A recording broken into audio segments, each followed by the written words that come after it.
Bonjour Pierre Guérande, nous sommes ensemble pour parler de votre dernier recueil de poèmes Baronnie de l'imaginaire et de votre dernier roman Je ne me reconnais plus.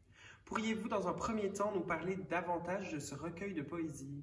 Le recueil de poésie contient des textes qui ne sont pas très homogènes, donc ça ne part pas d'une idée directrice.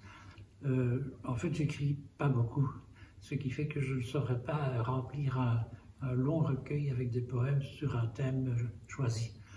Comment sont-ils nés, ces poèmes, et certains sont ailleurs dédicacés? Ils sont dédicacés en général à des personnes avec lesquelles ils entretiennent un certain lien. Je crois qu'on dit toujours une parole de Valérie peut-être qui disait la première idée ou le premier vers vous est donné et puis on enchaîne là-dessus. Je crois que c'est un peu ce qui se passe, quoi. Vous évoquez à plusieurs reprises les promesses. Elles font partie de votre vie? Oui, c'est-à-dire que demain c'est toujours mieux, hein, on espère, même à mon âge.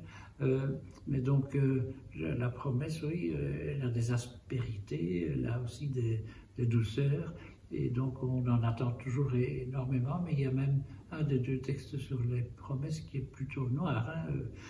C'est une promesse, disons, un peu exigeante, quoi, hein. Et alors le roman Je ne me reconnais plus, en quelques mots, il raconte quoi? Je trouve qu'on est à une époque où la beauté, l'amour sont quand même un petit peu piétinés.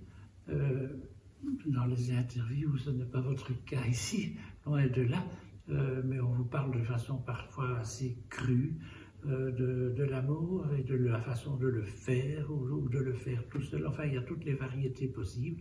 Et je trouve que la beauté, qui inspire l'amour en grande partie, mérite infiniment mieux, déjà au plan verbal, au plan des termes avec lesquels on le désigne. Dans ce roman, vous évoquez la beauté insolente. C'est quoi selon vous? Donc la beauté insolente, c'est celle qu'on ne peut pas manquer, qu'on ne peut pas rater, mais pour laquelle on se retourne dans la rue, quoi.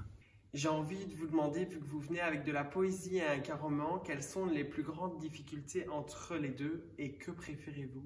La poésie, c'est sûrement pas facile, ni le roman non plus. Je vais être très sincère, j'écris bien, paraît-il, mais j'ai très difficile à imaginer un scénario. Je vais vous confier aussi que c'est mon premier roman à l'âge canonique qui est le mien, donc je me suis essayé à ce genre, mais c'est à propos d'une histoire qui me tenait vraiment très à cœur. Mais sinon, j'écris plus facilement de la poésie et plus encore des chroniques à propos d'auteurs. Sinon, je ne veux pas que vous en fassiez une dissertation, mais la laideur peut-elle être un art?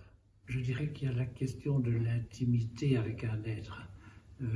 La laideur première, premier rapport, elle est toujours repoussante, quelque part. Quand je parle aussi de grands accidents du visage et de choses pareilles.